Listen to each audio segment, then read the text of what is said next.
More to Me, Chapter 1.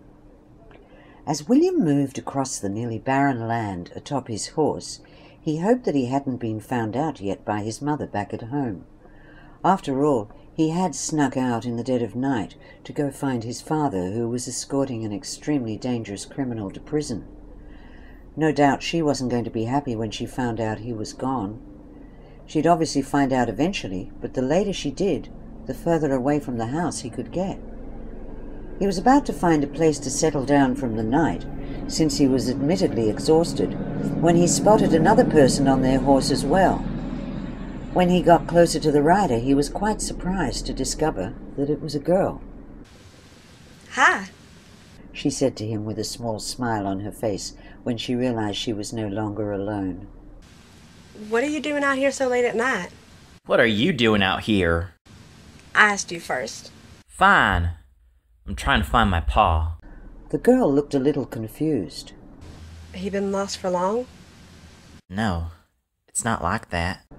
Already this girl was getting on his nerves. Why had he come over to talk to her? He should have just kept riding. It would have saved him her annoying chatter. He needs my help, even if he won't admit it. Help with what? Just something he's doing. Now it's your turn. What are you doing out here? She shrugged her shoulders. I was tired of my daddy looking at me like I don't matter. So I'm wandering about, trying to make my living somewhere. Alone? You don't think I can take care of myself? You'd be surprised what I'm capable of. What's your name, anyway? William Evans. I'm 16. Name is Lillian. You call me that, I'll gut you like a fish. It's Lilly. And I'm 16 too. They rode in silence for a little while before William asked, How long you been out here? Oh, I've been traveling for a couple years now. Sometimes I stay out at night, and sometimes people are kind enough to take me in and give me a bed to sleep in for a while. One of these days I'll find somewhere permanent. You shouldn't be out here all alone. Why? Because I'm a girl? Yes, 'cause you're a girl. Oh, so you think I should be sitting inside, stitching up little pillows instead of out riding my horse? Or wearing those pretty little dresses with 1,000 layers in 100-degree heat rather than my loose and comfortable pants and shirt? Or that I should sit down and be quiet like a good little girl instead of just speaking whatever comes to my mind? Not a chance. Why you gotta be so different than other girls? Why, you gotta be the same as every other boy. Stop talking like that, will ya? You're just mad I have a comeback for everything you say. You don't know a thing about me. And you don't know a thing about me. When William just rolled his eyes at her, she continued. You know, William, I reckon you need an attitude adjustment. You have a short fuse. Only when annoying little girls say they shouldn't. Lily smiled at him. You're not like everyone else I've talked to. You actually say what you're thinking. I admire that. But don't ever call me a little girl again, or so help me, I will skin you alive. So, William, where are you headed? William pointed in the direction he was going to ride in. Following the path my pa said he was taking. I'm going that way too. I'll keep you company. I don't need company. The last thing he wanted was to spend any more time with this girl. She was hitting his last nerve. Sure you do, Lily said, ignoring his shortness towards her. But right now, I think we should start up a campfire and rest our horses a little bit. Dakota's feeling a bit worn down. You don't get to call the shots here. Well, fine. Do you want to keep going? Yes, I want to get to my pa as soon as possible. And I understand that, but you look just as tired as I am. You been traveling long? No. But long enough. Give your horse and yourself a break. Fine. Relieved that William finally agreed, the two of them dismounted from their horses and started up a fire.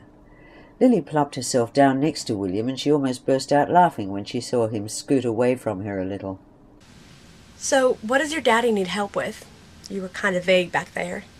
None of your business. I just made it my business. What's he need help with? William resisted the urge to smack the girl. He didn't, because his father would kill him if he found out that he hit a girl, but she was really getting irritating. He'd never met a girl like her before, and that was definitely a good thing. If there was more than one girl like her somewhere, the world would explode. He and some others are delivering Ben Wade to Contention to put him on the 3:10 train to Yuma Prison. The Ben Wade? The outlaw? I can see why you want to help him. How are they ever going to handle him and get him all the way to Contention? He's got that huge posse led by Charlie Prince, and they won't let your daddy and whoever else is with him get him on that train. Are you sure they can do this? I don't know. That's why I'm going. You close with your daddy? I guess so. Is it just you and him, or...? No, it's me, my ma, my pa, and my little brother Mark. And y'all get along? We get along all right. That must be nice. I never met my mama. I was told she just up and left and never came back. All I had was my daddy, and he never really liked me. I know he always wanted a boy to become a man like him, so I was this big disappointment. You're lucky you have those people in your life. It's more than I ever had. William looked at Lilly for a second, realizing that perhaps she wasn't exactly as bad as he thought. Living without a mom and with an unloving dad couldn't have been easy, and explained a lot of her behaviour. But that didn't mean he was happy about travelling with her. He'd still much rather be alone. Hit the hay, William. We can get going in the morning and find your daddy. I can't believe he's got Ben Wade. Lilly turned over and put her hat over her eyes. William did the same, and he fell asleep thinking about his father, and even more about the girl lying next to him. He wondered how easy it would be to kill her while she was sleeping. Chapter 2. William. No response. William. Still nothing. Lilly took her bag and threw it at his head. Ow! What? He cried as he bolted up, holding his head. That was the last straw, and he didn't care what his father said. He'd hit her back for that. But he stopped when he looked up at her. Lilly quickly put her finger to her lips. We gotta move. Now. William noticed that she was constantly looking around her, and he was willing to bet that she must have seen something that wasn't good for either of them. As quietly as they could, the two teenagers scattered the remains of their fire, packed up their bags, and mounted their horses. Come on, Dakota. They were soon on the move, with William leading the way. He noticed that Lilly kept nervously checking behind her every few minutes, and she didn't say a word for a couple of hours. At first he soaked in the silence and was thankful that she'd decided to shut up. But after a while, the silence became unbearable. So, what did you see that made you so nervous? A couple of Apaches. They were hunting, and I didn't want us to be what they were looking for. How did you even know they were there? I didn't hear anything. I told you I've been out here for a couple of years. When I stay outside, I have to be a light sleeper unless I want to get killed. William felt like there was more to it than that by the tone of her voice, but he decided not to press it. You're a very surprising girl, Lilly. Thanks. I try to be. Do you really? No, but I just don't want to be one of those wimpy girls who can't do anything. I want to be able to take care of and fend for myself. Apparently that's a good thing if I'm going to be meeting Ben Wade and maybe Charlie Prince. I didn't say you could stick around once I found my pa. The sooner this girl went away, the better his life would be, and quieter. I don't remember ever letting on that I would listen to you. Once more he resisted the urge to throw her off her horse. After all, she had warned him about the Apaches, and she easily could have just left him there. Don't you ever do what anyone says? Not really. I figure I know what I can and can't handle, and if I get hurt, well then that's no one's fault but my own. They continued to ride on, and it looked like William wanted to ask her a lot more questions, but none ever came. So, now that you've asked me a ton of questions, can I ask you some? Even if I say no, you're gonna ask them anyway, aren't you? Now you're catching on. Why didn't you just go with your daddy when he left? He wouldn't let me. Said I was too young. I'm gonna prove him wrong. So you're riding after him even though he told you not to. Lilly smiled wider. You've now earned my respect. You're okay with me breaking the rules? Don't girls hate it when guys break the rules? I've broken so many of them, I don't even know what rules are. I consider them more of a challenge. William continued to follow the trail that the others were taking. Before long, Lilly recognized where they were headed. William, we're entering Apache territory. Turn back now if you're scared. He said without looking at her. I ain't scared. William smiled a little, hearing the uneasiness in her voice that told him she was lying. I was just making sure you knew. It's not like I haven't crossed some of them in my time. Correct me if I'm wrong, but I don't think you have. When William didn't respond, she knew that she was right. She just hoped he knew what he was really getting himself into. William was a bit surprised when she said she had some run-ins with the Apache. There was no way a girl was able to fight them off, even if she did say she was tough. There was a lot she wasn't telling him, and he didn't like that. If he had to listen to her talk, he at least wanted her to tell him something important. When they rode a little further, they saw a sight that made Lilly's stomach churn. 2 dead men were tied to a couple of rocks, beaten and bloodied and obviously tortured. Lilly paused for a second and saluted to the 2 men in reverence. A very faint whinny turned their direction to the right. There were 4 or 5 horses riding along the ridge. Is that your daddy and them? Yeah, that's them. Thank goodness. I'm not sure how much longer I can travel with a stubborn little boy like you. William sent her a death's glare, but Lilly just kept right on smiling. Do you ever wipe that stupid smile off your face? Only when there's nothing to smile at. Like when I actually paid my respects for those men while you just kept going. Whatever. By the way, I won't call you a little girl if you don't call me a little boy. Fair enough. William was about to say something more when they both heard some commotion coming from the group of riders they'd seen. Lilly urged on Dakota while William urged on his own horse. They quickly trotted over, careful to not let themselves be heard approaching. Once they got closer, they silently urged on the horses, taking it 1 step at a time. A man, who Lilly assumed was Ben Wade, had someone in a chokehold and was pointing a shotgun at the other 2 men who were atop their horses, frozen in place as they tried not to get shot. Suddenly, to Lilly's shock, Ben took his captive and flung him off the cliff to his death. Seemed all the rumors she'd heard about Ben Wade's awful disposition were correct. Now I think it's time for everybody to go home, Ben said, still pointing his shotgun at them. William dismounted from his horse, grabbed his own pistol and aimed it at Ben's head. Don't you move, Mr. Wade. Let go of that shotgun. One of the men, who must have been William's father, looked at him angrily. William, what are you doing here? Now, I don't think you're gonna shoot a man you admire in the back of the head, boy. William shot a bullet past his ear to let him know that he meant business and pulled the hammer back once more as he prepared to shoot. Lilly raised her eyebrows in appreciation. The boy had guts. Dan, tell your boy it's over. You think you can keep your gun on him, William? I'm doing a dang sight better than you did. Looked to her like William didn't talk to his family any better than he talked to her. She was right about him needing an attitude adjustment. Dan dismounted from his horse and retrieved his shotgun. Then Ben slowly set down his own shotgun, and Dan took it away from him. Ben sighed a little in defeat, and he was led back to his horse. Lilly chose that time to move Dakota and bring William's horse around. Nice move, she said to William with a smile.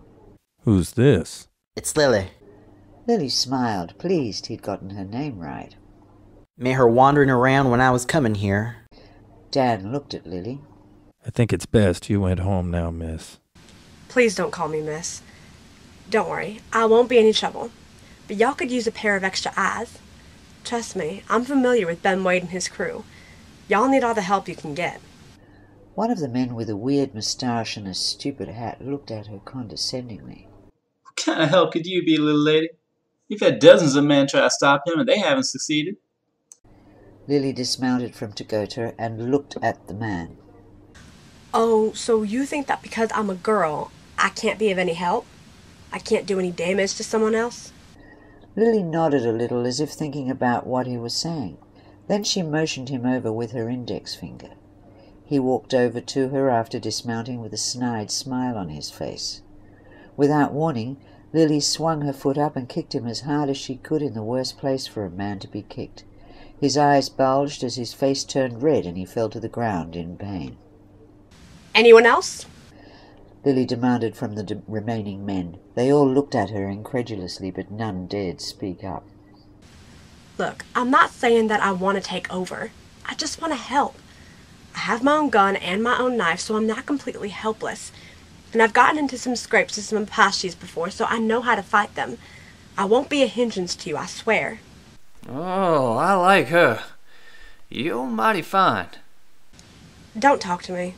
Lilly said without looking at him. You don't deserve that luxury. Lilly was sure that she saw a small trace of a smile crack across Dan's lips. Well, at least he seemed to like her. Some luxury. She decided it best to ignore that remark.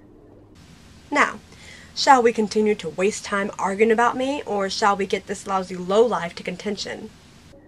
No one said anything, so Lilly handed William the reins to his horse and then mounted onto Dakota. Hey, William, She said quietly as they began riding. your daddy ain't bad looking. William looked at her. He's married. A disgusted look crossed Lily's face. I didn't mean it like that. Gross. For the first time, William smiled a little. Well, what do you know? He's capable of a smile. You should smile more. You should smile less. Lilly rolled her eyes. This was certainly going to be an interesting ride. Chapter 3. Lilly ended up riding next to Dan as they pushed on to Contention. How'd you meet my boy? I was out riding last night and he came up to me wondering why I was out. We was heading in the same direction, so we just ended up riding together. Your parents are okay with you riding out late at night. Aren't they expecting you at home? I don't have a mama, and my daddy wanted a boy, so he don't care so much about me. I'm sorry to hear that. The ways of the world, Mr. Evans. You can either accept it and move on, or waste time complaining about how life could be better. Looks like you got your views all straightened out. Once I came to terms with the fact that I didn't have a mama, I decided that I didn't want to be like every other girl if they were just going to leave in the end. I just wanted to do what I wanted, and that was to ride my horses and wear some comfortable clothes that don't squeeze the life out of me. People keep bragging on me for not being a proper lady, but that's not who I want to be. I want to earn the respect of the men I'm seen around and be seen as an equal, not someone who cooks and cleans and does everything for the men. I want to be my own person. Dan looked at her. He had never seen a girl like her before. It didn't escape his notice that she was about William's age. He wasn't sure how he felt about the two of them lying close together the night before. Hopefully, they had both used their best judgment. Judging from the look on William's face, he didn't particularly get along with Lilly, so he figured he had nothing to worry about. So why aren't you going where you was headed? Why are you helping us here? Well, like I said, y'all need help getting Benway to Contention. I figure I can take a few days' time out of my way. I have to ask you, aren't you concerned about Charlie Prince coming after y'all? I'm surprised y'all even got this far. We thought about that. Yesterday we tricked them into thinking that we were sending Ben Wade off in a carriage for prisoner transport. Not sure how far it got, but it should definitely be enough to keep him off our trail for a while. That's really smart. Y'all may just get him on the train without any trouble from his posse if you get there quick enough. That's what we're hoping for. Before long, night fell, and the travelling group all made a campfire and lied down around it to get warm and try to rest before they were off again the next day to get Ben on the train. Lilly sat next to William as he took out a deck of cards and started shuffling them over and over again. No. Lilly said, taking the deck from him. If you want a good shuffle, you gotta do it like this. She proceeded to show him what they called the bridge shuffle. She performed it for him several times, quick as lightning every time. Then she handed him back the deck with a suave smile on her face. William didn't look pleased that she was better at shuffling than he was, but she didn't really care. Either of you ever been to Dodge City? Ben asked the two teenagers. No. Lilly shook her head. Stop talking to them. The way you're both shuffling those cards, well, I took you for pros. I practice a lot. It's the only thing my daddy ever showed me how to do, so I was gonna try to make him proud.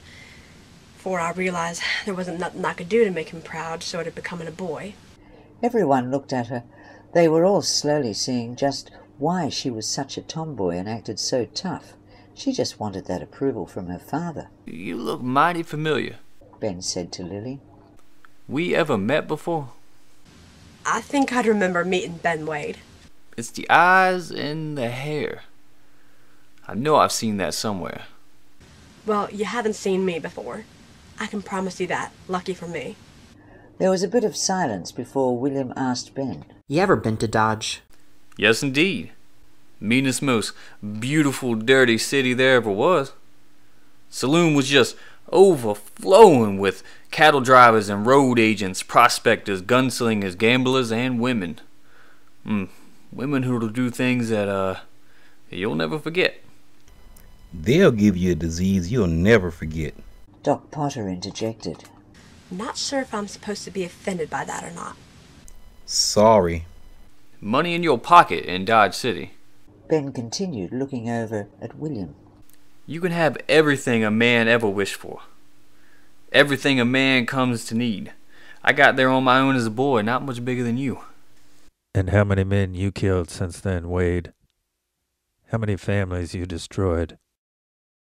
Quite a few. Is it true that you dynamited a wagon full of prospectors in the Western Territories last spring? No, that's a lie. It was a train full. William cracked a small smile again, and Dan was obviously not very happy about that. William didn't seem to care. Lilly had to admit that Ben could make conversation pretty well enough, though his topics left something to be desired. But that didn't change all the bad things he'd done before. She'd be quite happy to see him off to Yuma Prison. Well, Dan, Ben said, standing up. Everyone grabbed their guns and held them at the ready in case he tried anything. Instead, he just looked at Dan and said, I gotta take a leak. Dan got up from the fire and the two men went into the woods so Ben could do his business. Miss Lilly, what are you doing out here? It's dangerous. Don't call me Miss Lilly. It's just Lilly. And I'm just trying to find my own way. This is just a detour. A nice detour. It's good to be traveling with some other souls after I've been on my own for a couple years, even if one of them is an outlaw and the others don't respect me. She looked at Butterfield as she said that last part. He looked away from her guiltily, though she attributed his nervous actions to the fact that he just didn't want another kick delivered to him. We respect you. Could have fooled me. I know very well that pretty much none of y'all want me here because you think I can't handle any of this. But I can tell you that I've seen more tragedy in my 16 years than any of you have seen in 4 at the best. Doc Potter was about to inquire more, but the sound of gunshots forced them out of their quiet moment. All of them bolted and grabbed their guns. After a couple more shots fired, the two teens ran off to go find what was going on and to help out Dan. William! Lilly! They got to the men and all Lilly saw was Dan on the ground. Chapter 4. Mr. Evans! Lilly called quietly so as not to draw attention from the people shooting. It had to be Apaches. She told William they were entering Apache territory. She knelt down next to Dan and checked for any wounds. He was bleeding pretty heavily on his head where a bullet must have grazed him. The three of them got up and raced back to their camp. Dan crashed down against the log and Lilly sat next to him as Ben loaded up a couple of guns. There's 3 of them. Yours? If they were mine, you'd be dead. Ben got up with his gun and started after them. William pointed his pistol at him. Give me that gun. Wade. Wade? Wait! Ben took off with the shotgun. Dan turned over, blood pouring from his forehead. Mr. Evans, you can't move. You'll only make it worse. She looked up at the other men. Watch him. Then she took off after where Ben had gone. Lilly! Lilly, no! Lilly took out her gun and kept one hand on her knife in case she needed to whip it out fast. Some bullets flung past her, but most of them were aimed towards the camp. She found some Apaches up on a hill that overlooked the camp, and she stealthily went up to them. Ben got there at the same time as her. His eyes widened at the sight of her, and he looked kind of angry at first, but then he gave her silent orders that he would shoot 2 of them, and she would need to take care of the other one. Lilly nodded and showed him her knife. Ben sprang up and shot 2 of the Apache, while Lilly snuck up behind the other one and stabbed him in the back. Ben nodded to her in approval, and the 2 of them headed back to the camp, having dispatched all the shooting Apache. All the men were shocked to find Lilly returning with a knife in her hand that was dripping blood. I told you not to come this way. Ben growled as he returned. It was McElroy's decision. McElroy must have been the man Ben flung off the cliff when she and William first arrived. I told you there'd be trouble. Dan and William aimed their guns at Ben, who was still carrying the shotgun. Give me the keys to the handcuffs. Dan took the key out of his pocket and looked like he was about ready to give it to him, but then he chucked them out into the field of tall grass where they'd be impossible to find, even if it wasn't night time. Ben angrily lifted up his foot and it collided with Dan's face, knocking him out. Lilly separated from the group a little to clean off her knife while everyone went over to Dan to make sure he was all right. Someone touched her on her back and she jumped a little. When she turned, she found William standing there with his hands up in surrender. Sorry. That was, really brave what you did. Don't mean it was easy. William looked at her hands and saw that she had a few bloodstains on them, but they were also shaking a little as she wiped the blood from her knife. You all right? She nodded, but didn't say anything. It was kind of strange for William to not see her smiling. She'd been smiling since the second he met her, but now she just looked so vulnerable.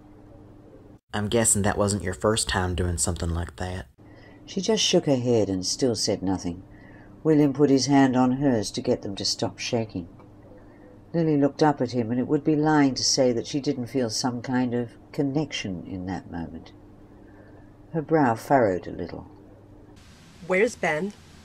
She asked as she looked around her. William ran off into the grass to look for him, and Lilly went back over to the men.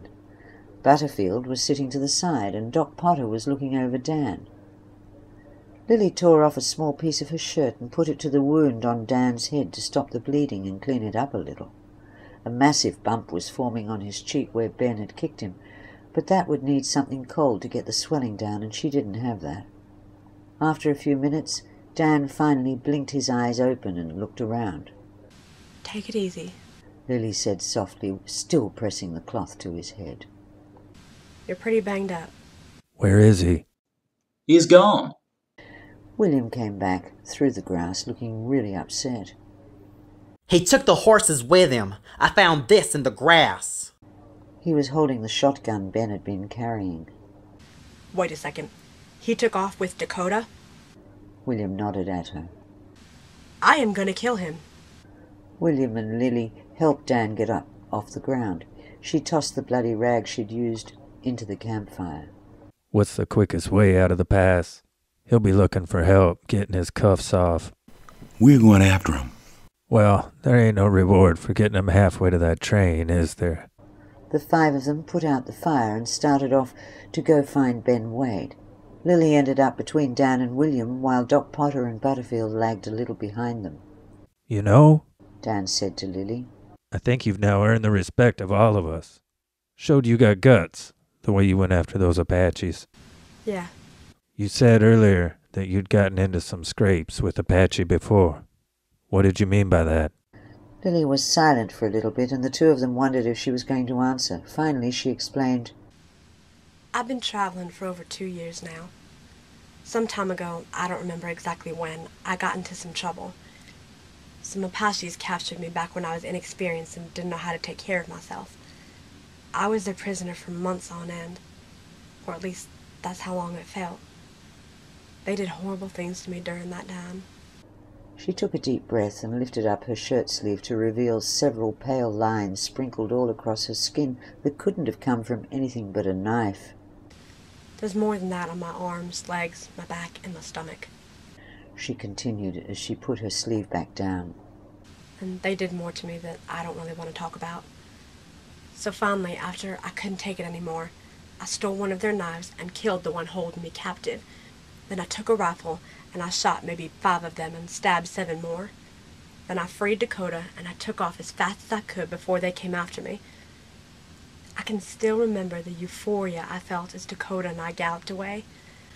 I went into a town after traveling for a while and bought myself my own knife and gun so I could be sure that I would never be captured again. I wasn't going to let anyone think of me as a defenseless little girl any longer. That's why I knew what to do tonight with Ben. Because I've done it before. Neither Dan nor William could come up with any words at what Lilly had just told and shown them. They were in shock that an innocent teenager like her had already been through so much pain physically and mentally, and she continued to hide all that pain behind her smile. William realized that this explained a lot of her actions. She must have been so nervous that morning when she was silent and jumpy, because she was afraid that the Apaches she had seen were going to take her again and do more damage to her body.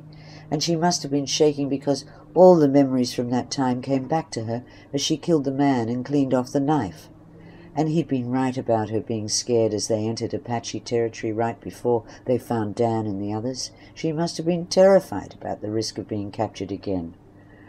William felt guilty for treating her so dismissively when she warned him about where they were. If he had known what she'd been through, he wouldn't have been so cold towards her. Hey. Lilly said, her smile returning as she broke the silence. It was a while ago. There's no use thinking about the past, or else we'll never clearly see the future. You're a girl of wise words, Lilly. That's what happens when you're forced to grow up at a young age. Say, Lilly, you said you're still looking for a place to stay, right? Yeah, I'm trying. Well, when all this is over, why don't you come stay with us at Evans Ranch for a little while? Maybe you can help work the fields, and I might even be able to pay you for it. Are you joshing me? Not at all. That would be fantastic. And I'll help in the fields, but you won't need to pay me for it. My payment will be a bed to sleep in for the night and some food to keep me going. I won't take any of your money. Lilly really liked Dan. So far, the only man she'd ever had in her life turned out to be just one big displeasure, so she didn't have a very healthy taste of them. But Dan was so much different. She felt at ease with him, and he made her actually feel wanted in this world. After suffering through things a young woman should never have to suffer through, she felt like she'd finally found someone to take the place of the person who was supposed to be her father. Chapter 5. They walked all through the night before they finally reached a small camp on the mountain that Dan was sure Ben had gone to. Lilly was in dire need of some sleep, but she forced herself to press on and get Dakota back from that no-good thief. Not to mention they were due in Contention in just a few hours. There were a lot of Chinese folks in the camp working their backs off. Most of them looked miserable, and a lot of them were much too young to be working so hard. William, Lilly said as she lightly hit him when she noticed him looking at one of the workers. stop staring. He turned away from the boy he'd been looking at and kept walking with her. Butterfield put his arm on Dan and they all stopped walking. Our horses. Dakota. They walked a little farther, where they found Ben Wade tied up onto a stake with his arms over his head. Some Chinese worker was pumping up some wires, while some other cowboy was putting the charged-up wires on Ben's exposed chest. Lilly had to admire him for barely making a sound when the wires touched his bare flesh with an audible singe. What is going on here? The Chinese worker took out a gun and aimed it at him, stopping him from walking towards them any further. Mr. Butterfield? Some older cowboy addressed. All finished in Bisbee? Mr. Bowles. The Mr. Bowles stood up and looked at the group. Better hurry. We're making the last blast through the mountain this week. That's my prisoner. I'm taking him to Contention, putting him on the prison train to Yuma. What prisoner? Lilly was getting tired of this old man dancing around the obvious fact that Butterfield was trying to get across. She just wanted to take out her gun and mow down this man. Come now, Mr. Bowles. That's Ben Wade you have there. Ben Wade gunned down my brother in front of me 6 years ago in Abilene. So now he was looking for revenge.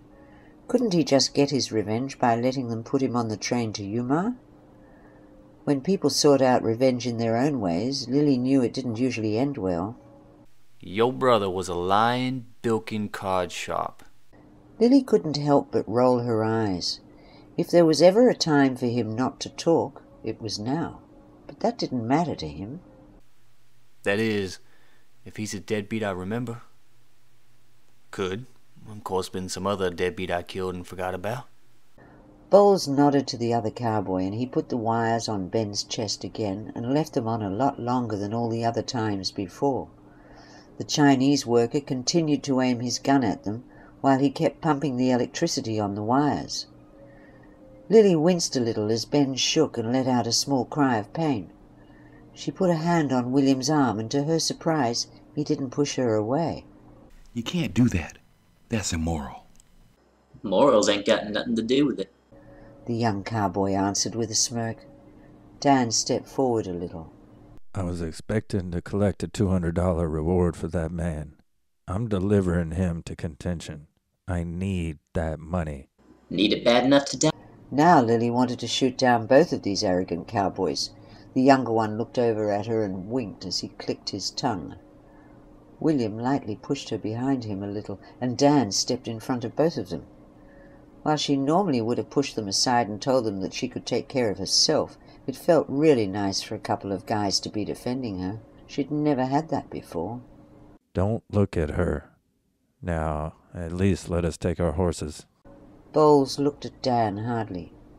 I got no problem with that, as long as you ride. Away, mister. Nice knowing you, Dan.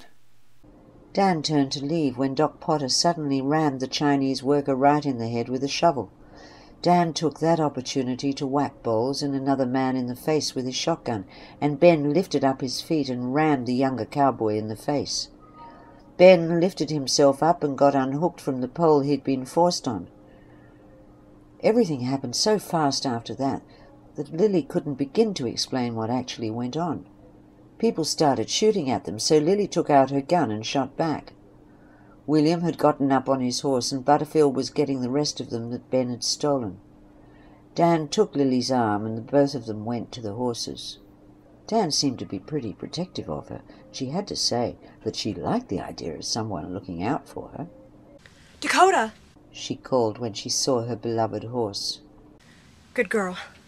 Lilly hopped up onto Dakota's back, and the group all rode off through the mountain tunnels as fast as they could. Chinese workers scrambled out of the way to avoid being trampled by them. Did you see me get that one with the shovel? Suddenly, a gunshot rang out, and Doc Potter slumped over. Doc! Doc! He put his hand on him to keep him on the horse as they continued to gallop. Lilly turned to find Bowles and the other cowboys riding after them with their own horses and guns. She took out her gun and shot at one of the younger ones. He let out a shout, and she knew she'd hit him. Bet he hadn't seen that coming. That's what he got for trying to hit on her. Dan and Ben gave William, Lilly, and Doc Potter an opening, and they went through the tunnel first, with the other two behind them. Dan! Lilly slowed her horse a little and looked at what they were doing. Ben threw a roll of dynamite towards the tunnel, and Dan shot it, making the tunnel cave in with Bowles and the others stuck on the other side. Lilly and William got Doc Potter off his horse and laid him on the ground. There was a huge bloodstain on his coat, and blood was coming from his mouth, coating his teeth. It was evident he'd lost too much blood, so trying to stop the flow would be pointless. Dan ran over to them and knelt down next to the dying man. Did we make it? Did we get away? Yeah, Doc. We did, thanks to you. Doc Potter smiled weakly and then went limp. Lilly looked at the others sadly. When Dan looked to the distance, she saw that Contention was just a few miles away from them. 310 wasn't much longer anyway. They could make it. We gotta get moving. Wait, She closed Doc Potter's open eyes and looked over at William. help me. Together, the two of them moved his body over to the side by the rocks. Lilly saluted him, just like she had to the men they had passed the day before. Then, to her surprise, Dan and William came and stood on either side of her and saluted Doc Potter as well. Lilly smiled at the bittersweet moment, and then she mounted onto Dakota. The group urged their horses on and finally arrived in Contention. Chapter 6. We need a place to lay low. Keep him out of sight till the train comes. Butterfield rode ahead a little, then turned back to the group. There's a hotel up there. I'll check us in. You ride around back. All right, follow me. Dan said to the others. They rode to the back of the hotel when he turned around. Hey, William, you and Lilly go keep a watch at the railhead. If you see 'em coming... We'll let you know. And William? William turned and his father gave him an approving nod. He turned to leave and go to the railhead. Lilly? Lilly turned to face Dan. Keep him in line, will you? Lilly smiled broadly. Yes, sir. She urged on Dakota and followed William to the railhead. The two teenagers tied up their horses and then stood together, keeping a strict watch on the land to make sure that Ben's posse wasn't coming after him. This has been quite the adventure, Lilly remarked as they waited. Was it what you wanted? Yes, but not all the death that came with it. I could have done without that part. Hey, William? He turned to look at her. I gotta confess something. That night we first met, I wasn't really going in the same direction as you.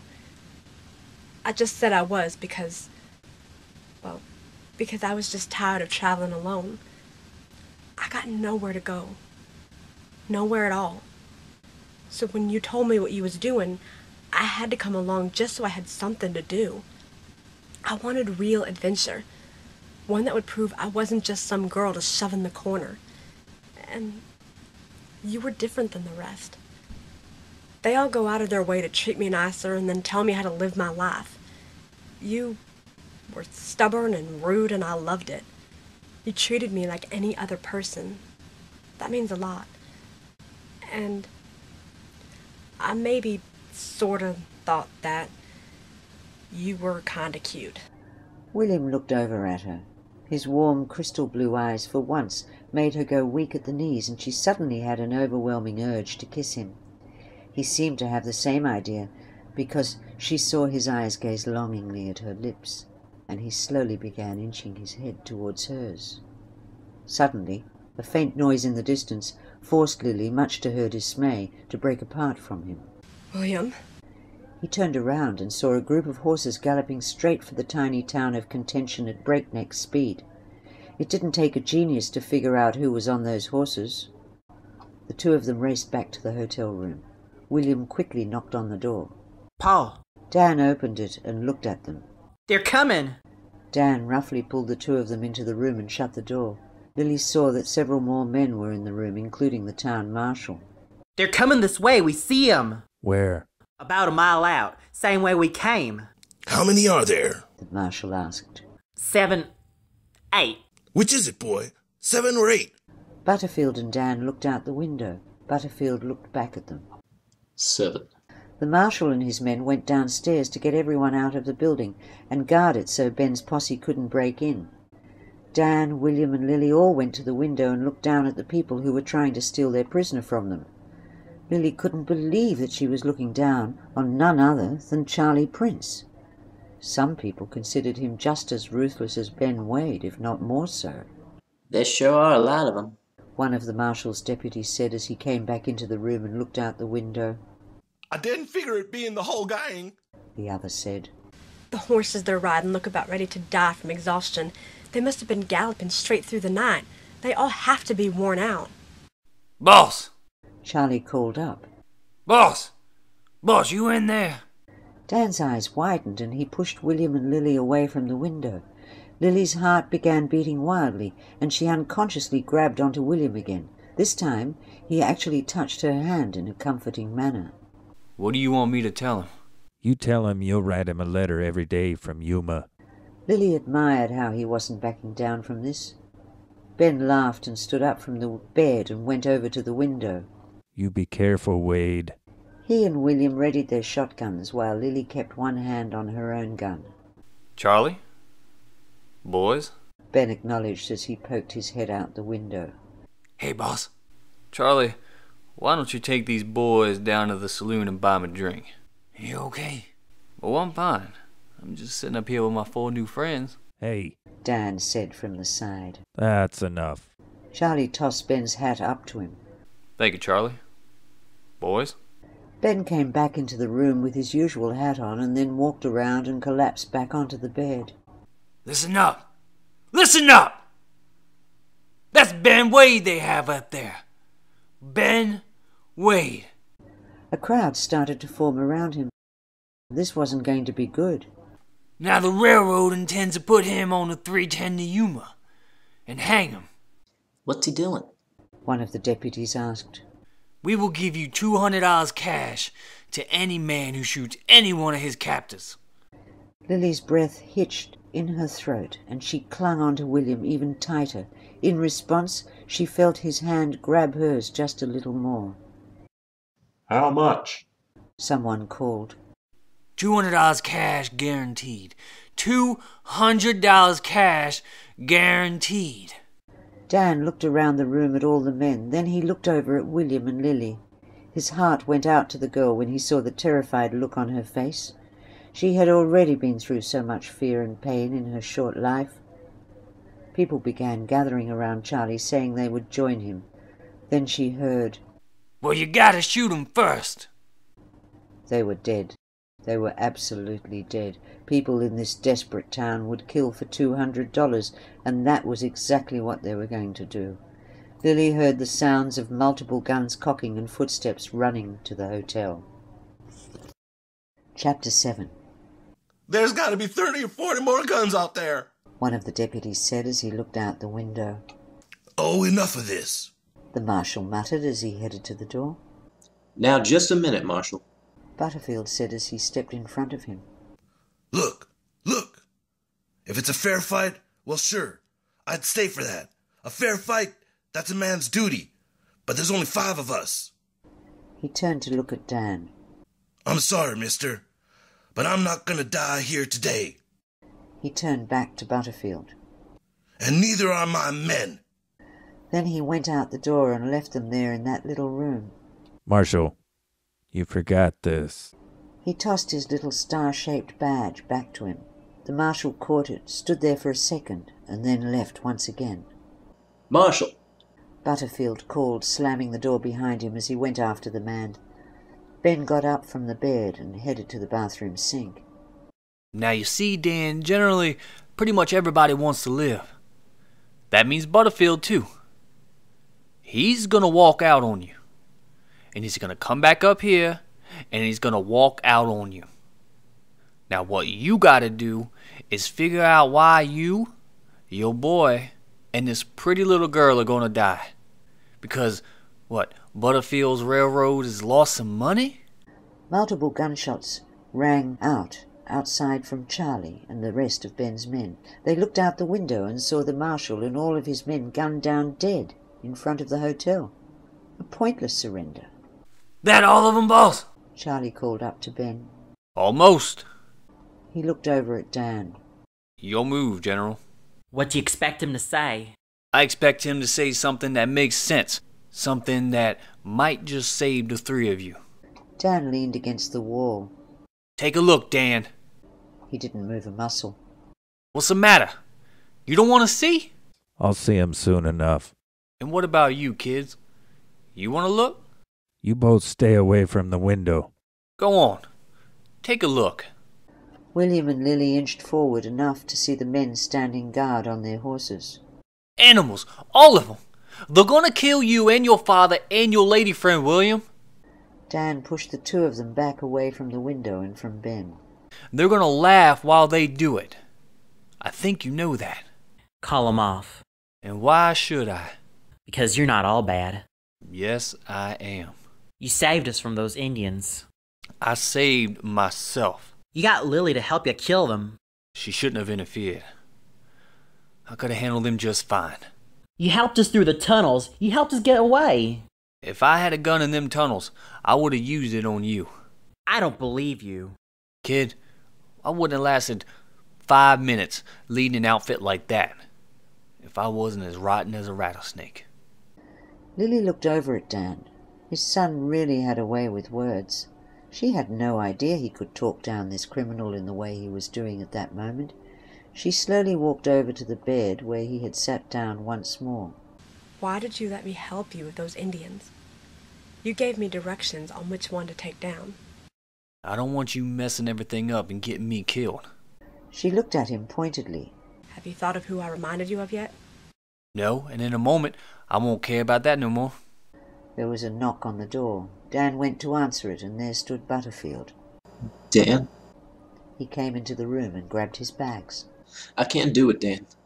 And if I can't do it, you shouldn't do it either. Lily shook her head. Ben had been right. Well, they say discretion's the better part of valor, Ben said with a smirk. If you think you have an obligation to me or to the railroad, I assure you, you do not. I'm releasing you. It's just you left, Dan. Just you and your boy and the little girl. If anybody called her little girl or little lady again, someone was getting shot. Ben seemed to notice her irritation because he smirked at her. Maybe he's right, Pa. Maybe we should go home. Well, what did Doc Potter give his life for, William? Dan said as he turned to face him and Lily. And McElroy. Little red ants on a hill. I'll pay you the $200, Dan, right now, and you can walk away. He held out the cash for him to take. Lily looked up at Dan for his decision. The offer had to be tempting for him. Dan actually chuckled a little. You know, this whole ride, that's been nagging on me. That's what the government gave me for my leg. $198.36. Lily noticed William had a confused look on his face as Dan spoke. She guessed he hadn't known that little fact. And the funny thing is that when you think about it, which I have been lately, was they weren't paying me so I could walk away. They were paying me so they could walk away. Lily was more than a little confused at this point in the conversation, but she knew it was the wrong time to ask anyone to clarify. Don't muddy the past and present, Dan. No, Wade. I'm seeing the world for what it is. If you take him to the train, Pa, I'm going with you. I am too. No, Mr. Butterfield is taking you both home. Lily, you're going back to our ranch like I promised. No, I'm not going anywhere with him. Neither of us are gonna. Yes, you are. You need to watch over her. We're staying here with you. I'll get them to Bisbee, Dan. I promise you. Oh, you're going to promise me a lot more than that, Butterfield. I want guarantees that Hollander and his boys will never set foot on my land again, and that my water's going to flow. And I expect you to hand my wife 1,000 cash dollars when you see her. You got money to spare. I can deliver that. Just get him on the train. Dan turned to Ben. You heard him? I heard him. Dan turned back to the two teenagers. William, I want you to give this back to your mother. He handed him a very expensive brooch. I want you to tell her that it helped me find what was right. Pa, we can't. We can't just leave you. I'm going to be a day behind the both of you, William, unless something happens. And if it does, I need a man at the ranch to run things. Watch over Lily. Protect our family. And I know that you can do that because you've become a fine man, William. You've become a fine man. You got all the best parts of me. What few there are. Lily felt tears spring to her eyes, but she furiously blinked them back. After going through all the trouble of making herself out to be a tough girl, she wasn't going to blow it now. But the longer this moment dragged on, the harder it became to keep up her image. And you just remember that your old man walked Ben Wade to that station when nobody else would. William slowly walked away towards the door where Butterfield was standing. Dan looked over at Lily and noticed her eyes were beginning to shine. She was fighting those tears back, something fierce, but they threatened to spill down her cheeks at any moment. Lily, if I ever had a daughter, I'd want her to be just like you. Without a word, Lily threw her arms around Dan's neck and hugged him tightly. She let the moment last as long as it possibly could, unwilling to release from the hold she had longed for her entire life. Dan's strong arms went around her tiny waist and he hugged her back. She squeezed her eyes shut and felt 2 tears finally drip from her eyes. Finally, she broke away from him and followed William to the door. Butterfield took them to a room across the hall, and the two of them looked at each other worriedly, waiting for some kind of noise or indication that Dan was okay. William? Lily said softly out of earshot of Butterfield. Look, I know you didn't like me very much on that first day we met. William looked at her guiltily. Lily? Don't try to deny it. I know you didn't. Anyone could see that. She was right. He had disliked her a lot, and he hadn't gone to great lengths to hide that fact from her. But now, here with her, while his father was risking his life and knowing everything she'd been through, he regretted every single nasty thing he'd said to her. And that's okay. I know I wasn't the best company, and I'm sorry about that. It's just that I don't have a very healthy taste of men. You know, with my daddy being like he is and all. So, I don't really know how to act around them. And I hide all of that behind a smile because it's just easier that way. Lily, I'm the one who should be apologizing. I was just like everyone else and figured that because you're a girl, you can't do nothing that us guys can. But you've proven me wrong. I'm just sorry it was so awful when you had lived through complete hell because of the Apaches. William, it's fine. I don't care so much about that. Look, I'm no good with talking about my feelings, but I just want to say that... She was cut off by the sound of gunshots piercing the silent air, which made all three of them jump. Chapter 8. William and Lily went back to the room where they had just been in, and they noticed a copy of the Bible lying on the chair where Ben had been sitting. They took a look at it and saw that Ben had been drawing a very well-drawn pencil sketch of Dan looking out the window. 1 second of eye contact was enough for them. You know, we haven't done what we were told nearly the entire time we've been together. William smiled a bit, knowing what she was getting at. Why start now?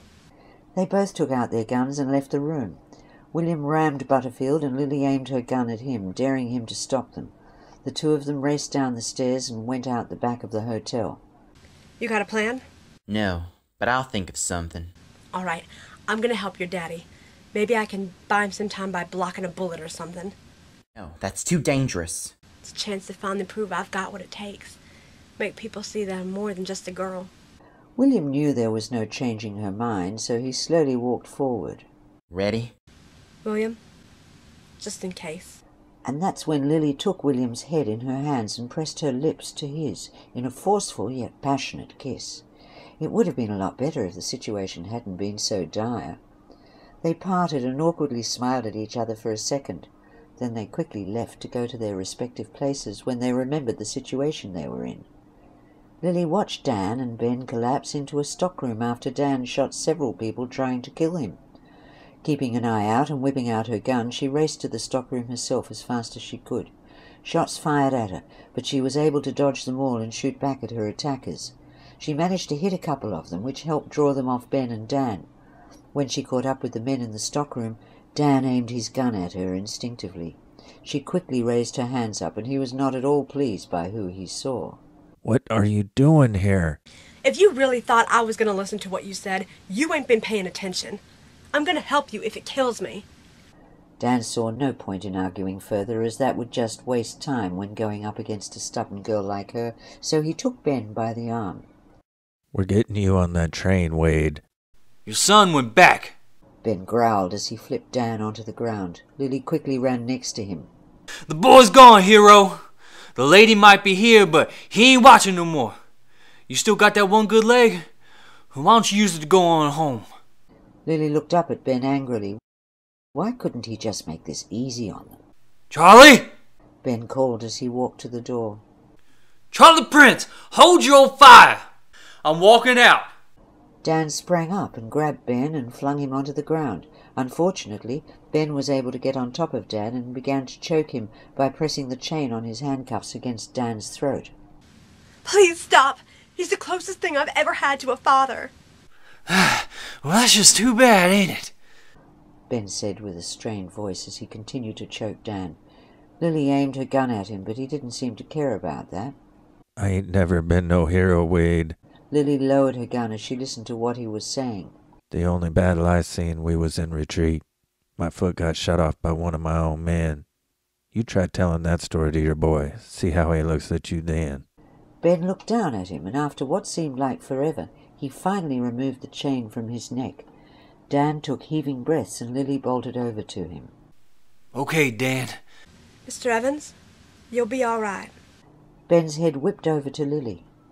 What did you just say? I said he'll be all right. Lily said, wondering why he looked so surprised. Ben looked at her as if he was studying her for a few moments. What was your mama's name?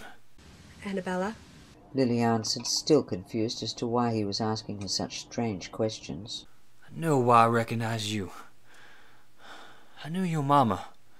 Lily felt her heart stop. What? Annabella, most beautiful, kind woman I ever met. He looked to the distance, lost in his own memory.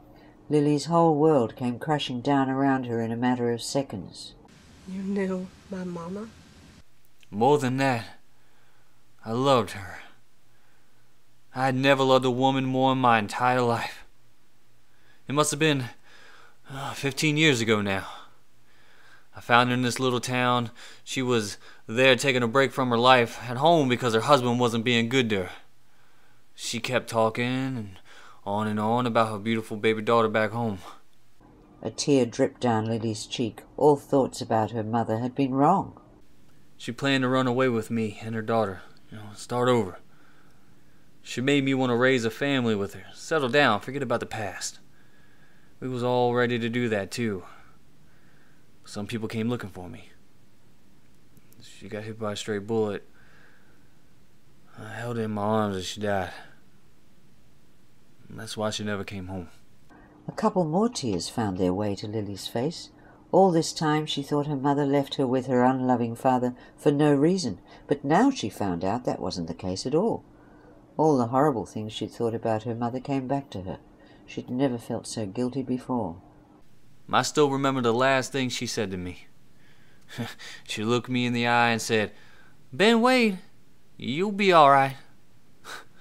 You're a spitting image of her.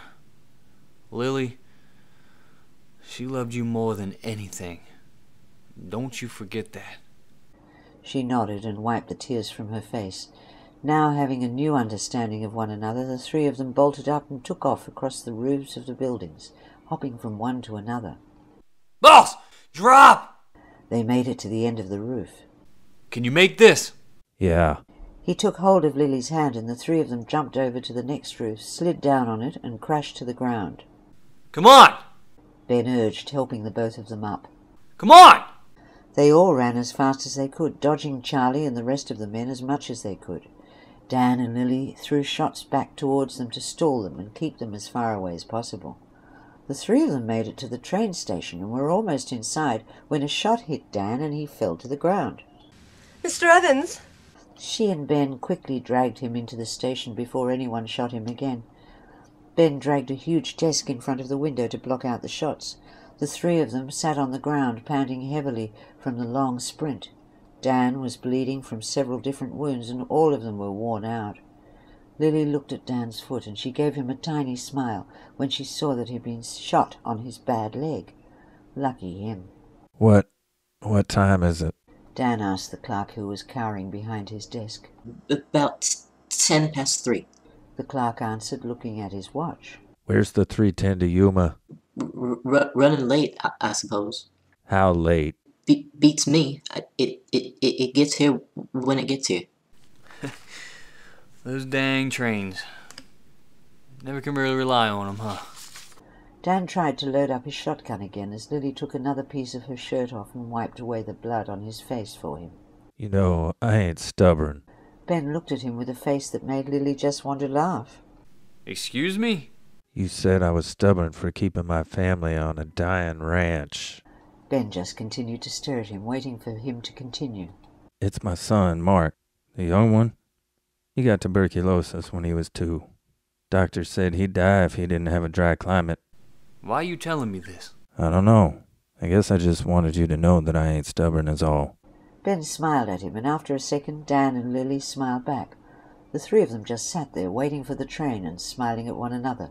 Those few seconds were some that Lily would cherish forever. Well, as long as we're making confessions. Yeah? I've been to Yuma Prison before.